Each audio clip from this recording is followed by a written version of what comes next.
नमस्कार, मैं डॉक्टर नवीन कुमार सिन्हा और आज के इस वीडियो का हमारा विषय है बहुसंस्कृतिवाद। बहुसंस्कृतिवाद, देखिए संस्कृति का निर्माता कौन होता है? मनुष्य। ये मनुष्य जो है वो किसी भी संस्कृति का निर्माता और उसका संरक्षक दोनों ही होता है। और संस्कृति ही ऐसी चीज है जो इस मनुष्य को पशु की श्रेणी से अलग करती है। इस संस्कृति को निर्मित करने के लिए प्रकृति ने मनुष्य को कुछ क्षमताएं दी हैं, जैसे मानव को सीधा खड़ा हो सकने की क्षमता, स्वतंत्रता पूर्वक घुमाए जा सकने वाले हाथ, मानव की तीक्ष्ण एवं केंद्रित की जाने वाली दृष्टि, मेधावी मस्तिष्क तथा भाषा व प्रतीकों के माध्यम से विचारों के आदान प्रदान करने की क्षमता। तो प्रकृति ने मनुष्य को इस संस्कृति के निर्माण करने के लिए बहुत सारी क्षमताएं प्रदान की हैं। अब अगर हम देखें तो शायद ही कोई ऐसा देश होगा, कोई ऐसा देश शायद ही हो जहां पर अलग अलग संस्कृति के लोग न रहते हो।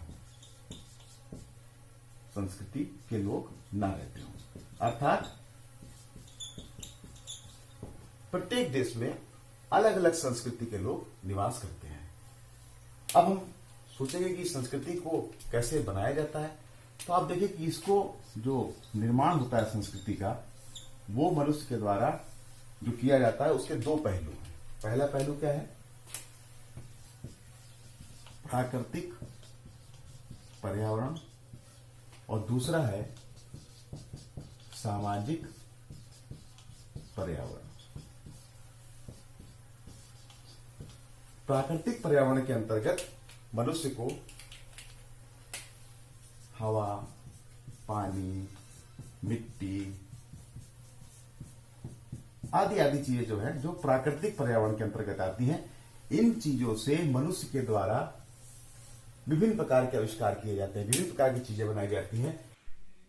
पेडिंगटन जी के अनुसार मानव की संस्कृति में दो प्रकार की घटनाओं का समावेश होता है।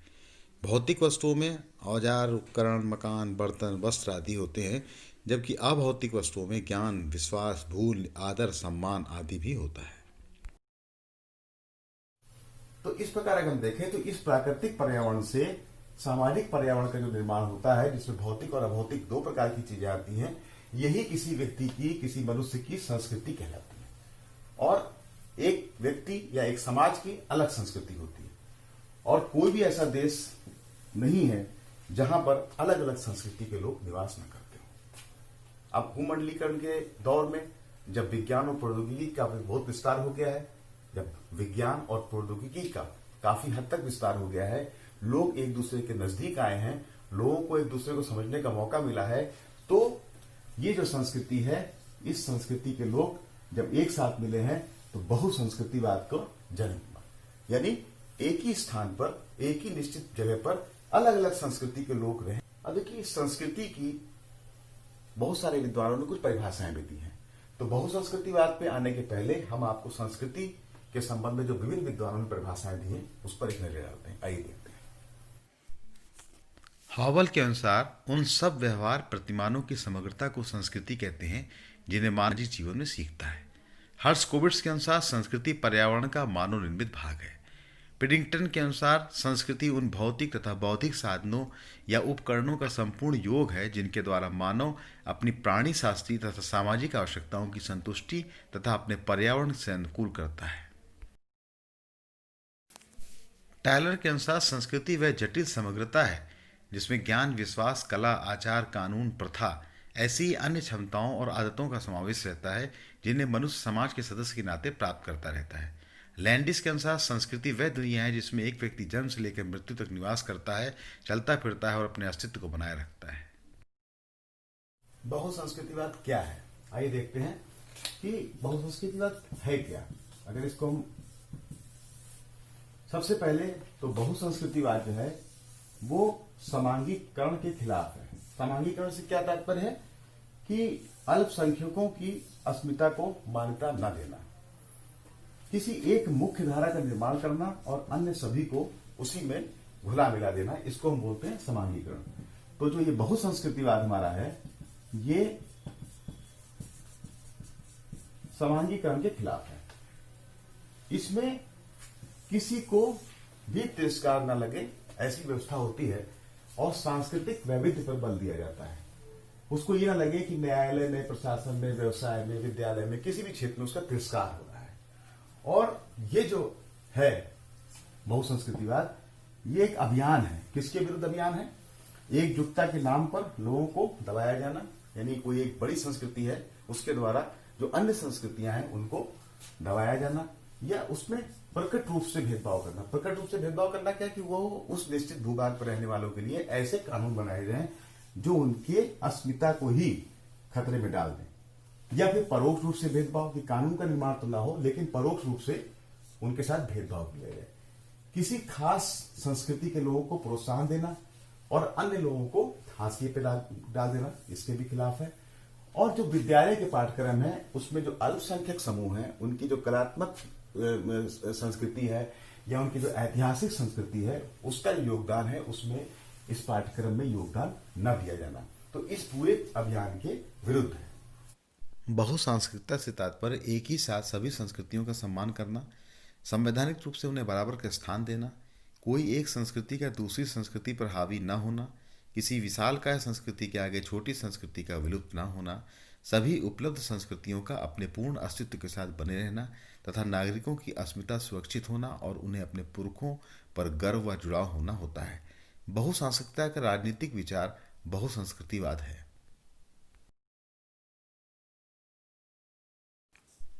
कई देशों ने बहुसंस्कृतिवाद को राजकीय नीति के तौर पर स्वीकार किया है, जिसमें समाज में मौजूद सभी विभिन्न जातीय संस्कृतियों को राज्य की ओर से समुचित मान्यता मिले। बहुसंख्यक संस्कृति से अलग अन्य संस्कृतियों के विश्वास, रीति रिवाज और जीवन पद्धति को व्यवहार में लाने के लिए सुविधाएं प्राप्त हों। किसी विशेष जाति, धार्मिक, सांस्कृतिक समुदाय के मूल्यों को केंद्रीय मानकर उन्हें मान्यता अथवा संरक्षण तथा प्रोत्साहन देना। किसी संस्कृति को ऐसा न लगे कि विभिन्न संगठनों में उनका तिरस्कार हो रहा हो। 1970 के पश्चात कई राष्ट्रों द्वारा बहुसंस्कृतिवाद को राजकीय रूप में अपनाया और नागरिकों को एक से अधिक नागरिकता रखने की छूट दी गई। समाचार पत्रों, दूरदर्शन, रेडियो पर अल्पसंख्यकों की भाषाओं को विशेष सहायता प्रदान की गई। स्कूल तथा समाज में धार्मिक व पारंपरिक कपड़े पहनने की छूट प्रदान की गई तथा अल्पसंख्यक संस्कृतियों की कलाओं व संगीत आदि को सहायता प्रदान की गई। अब हम लोग देखेंगे बहुसंस्कृतिवाद के प्रकार के बारे में। सुविधा के दृष्टिकोण से बहुसंस्कृतिवाद को कुछ प्रकारों में बांटा जा सकता है। जैसे सबसे पहले उदार या नर्म बहुसंस्कृतिवाद, जिसमें समरूपता लाने का प्रयास नहीं किया जाता है, यानी जो विभिन्न संस्कृतियां हैं उनको एक करने का प्रयास नहीं किया जाता है कि इसमें एक बड़ी संस्कृति के साथ सभी संस्कृतियों को जोड़ दिया जाए, बल्कि उसका प्रयास नहीं किया जाता है। लेकिन जो कठोर बहुसंस्कृतिवाद है उसमें समरूपता लाने का प्रयास किया जाता है। समरूपता लाने के प्रयास में सभी संस्कृतियों को प्रयास किया जाता है कि वो एक ही हो जाएं और एक प्रकार से उस संस्कृति का निर्माण करें। दूसरा अगर हम देखें तो कानूनी, यानी कि किसी निश्चित राष्ट्र की सरकार यदि बहुसंस्कृतिवाद को लाने का प्रयास करती है कानूनों के द्वारा, तो वो कानूनी बहुसंस्कृतिवाद कहलाती है। लेकिन ऐसे क्षेत्र, ऐसे राज्य जहां पर समाज ही प्रयास करे बहुसंस्कृतिवाद का, तो वो वास्तविक संस्कृतिवाद कहा जाता है। चर्चा की बहुलवाद की। बहुलवादी संस्कृतिवाद से तात्पर्य है कि विभिन्नताओं के संरक्षण पर बल दिया जाता है। जो विभिन्नताएं, विभिन्न संस्कृतियां जो हैं उनके संरक्षण पर बल दिया जाता है। लेकिन जो विशिष्टवादी संस्कृतिवाद है उसमें सम्मान तो दिया जाता है लेकिन संरक्षण नहीं दिया जाता है। इस प्रकार हम कह सकते हैं कि बहुसंस्कृतिवाद जो है वो उदार, कठोर, कानूनी, वास्तविक, बहुलवादी और विशिष्टतावादी की श्रेणी में इसको हम लोग ला सकते हैं। बहुसंस्कृतिवाद के पक्ष में विभिन्न विद्वानों ने तर्क दिए और उनका यह कहना है कि बहुसंस्कृतिवाद के अंदर ही प्रत्येक व्यक्ति अपनी संस्कृति को सुरक्षित रख सकता है, अपने पुरखों के द्वारा बनाई गई संस्कृति को सहेज सकता है। तो आइए देखते हैं बहुसंस्कृतिवाद के पक्ष में और कौन कौन से तर्क दिए जा सकते हैं। बहुसंस्कृतिवाद के पक्ष में तर्क करते हुए विद्वानों ने कहा है कि बहुसंस्कृतिवाद समाज के भीतर लोगों को उनके अस्तित्व को वास्तविक रूप से अभिव्यक्त करने की अनुमति प्रदान करता है, अपनी जड़ों के साथ जीने का अवसर प्रदान करता है, दूसरी संस्कृति के प्रति अधिक सहिष्णु बनाता है, रीति रिवाज को वैधता देता है, किसी एक संस्कृति के इतिहास में समस्त समाज का इतिहास प्रस्तुत नहीं करता है, तथा दूसरी संस्कृतियों को दोयम दर्जे पर नहीं रखा जाता है। आपने देखा बहुसंस्कृतिवाद के पक्ष में जो विद्वानों के विचार हैं। अब हम देखेंगे कि बहुसंस्कृतिवाद के विपक्ष में जो तर्क दिए गए हैं उसमें क्या कहा गया है। बहुसंस्कृतिवाद की आलोचना भी हुई है। भीखू पारेख जी की अध्यक्षता में गठित कमीशन की रिपोर्ट का ब्रिटेन में काफ़ी विरोध हुआ और कहा गया कि ब्रिटेन में समुदायों का समुदाय बताने वाली रिपोर्ट समाज को टुकड़े टुकड़े करने जैसी है। अमेरिका में क्लिंटन प्रशासन की बहुसंस्कृतिवादी नीतियों के खिलाफ तर्क उतर किए गए और कहा गया कि अमेरिका पश्चिमी ईसाइयत वाली सभ्यता का हिस्सा है, लेकिन इस रूप में अपनी पहचान करने के स्थान पर बहुसांस्कृतिकता के नाम पर उसकी स्वयं की पहचान समाप्त हो जाएगी। बहुसंस्कृतिवाद के विपक्ष में तर्क देते हुए ये कहा गया कि उदार बहुसंस्कृतिवाद के स्थान पर आलोचनात्मक बहुसंस्कृतिवाद पर बल दिया जाए, जिससे किसी समूह के तौर तरीके अन्य के लिए मानवाधिकारों के उल्लंघन का कारण न बन जाए। गैर आलोचनात्मक तरीके से बहुसंस्कृतिवाद को लागू करना इसे सांस्कृतिक सापेक्षतावाद की ओर ले जाता है, अर्थात किसी मूल को सार्वभौम न मानकर हर संस्कृति के मूल्यों को वैधता देना। यह अतिवाद की श्रेणी में आता है। तो सारांश में ये कह सकते हैं कि बहुसंस्कृतिवाद का जो प्रारंभ है वो 1970 के दशक में प्रारंभ हुआ और धीरे धीरे कई देशों की राजकीय नीति बन गया। राजकीय नीति बनने के बाद सभी समूहों को मान्यता प्रदान की गई। बहुसंस्कृतिवाद के पक्ष में विभिन्न विद्वानों ने अपने मत व्यक्त किए कि बहुसंस्कृतिवाद के अंदर ही हर व्यक्ति अपनी संस्कृति को संजो सकता है, अपनी संस्कृति को सुरक्षित रख सकता है। इसके पक्ष और विपक्ष में तर्क दिए गए। जो इसकी आलोचना करते हैं उनका यह कहना है कि आलोचनात्मक बहुसंस्कृतिवाद जो है, अगर इसको ध्यान में नहीं रखा जाएगा तो जो बहुसंस्कृतिवाद है इसके जो नुकसान है, क्योंकि इसमें सभी संस्कृतियों को अगर मान्यता प्रदान की जाएगी तो बहुत सारी चीजें ऐसी हो जाएंगी जिसमें मानवाधिकार का उल्लंघन भी हो सकता है। तो आलोचनात्मक बहुसंस्कृतिवाद को प्रचारित किया जाए और अंत में हम कह सकते हैं कि सांस्कृतिक वैविध्य अर्थात हर संस्कृति में कुछ न कुछ अच्छी चीजें हैं और कोई भी एक संस्कृति अगर देखा जाए तो वो पूर्ण नहीं है। तो अगर सांस्कृतिक वैविध्य की धारणा की मान्यता को ध्यान में रखा जाएगा तो बहुसंस्कृतिवाद जो है वो सफलता की ओर जा सकता है। तो संक्षेप में हम ये कह सकते हैं कि बहुसंस्कृतिवाद की किसी संस्कृति का निर्माण जो है वो मनुष्य के द्वारा ही किया जाता है और प्रकृति ने ऐसी क्षमताएं दी है मनुष्य को कि वह किसी संस्कृति को निर्मित कर सकता है, उसको संजो के रख सकता है, उसको बचा के रख सकता है।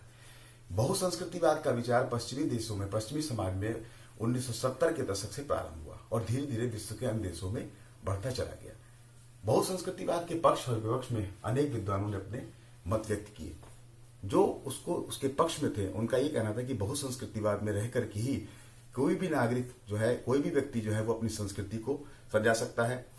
लेकिन कुछ लोगों ने उसकी आलोचना भी की। बहुसंस्कृतिवाद की आलोचना करते हुए लोगों ने कहा कि बहुसंस्कृतिवाद जो है वो राष्ट्रीय एकता के लिए खतरा है, अराजकता फैलने का डर है, इसलिए बहुसंस्कृतिवाद को आलोचनात्मक बहुसंस्कृतिवाद के रूप में उसको बढ़ावा दिया जाए कि किसी भी संस्कृति में अगर उसके कोई ऐसा कृत्य होता है जिससे मानवाधिकार का उल्लंघन होता है तो उसमें कुछ आलोचनात्मक प्रतिबंध भी होना चाहिए। इस प्रकार से बहुसंस्कृतिवाद के पक्ष और विपक्ष में विद्वानों ने मत दिए।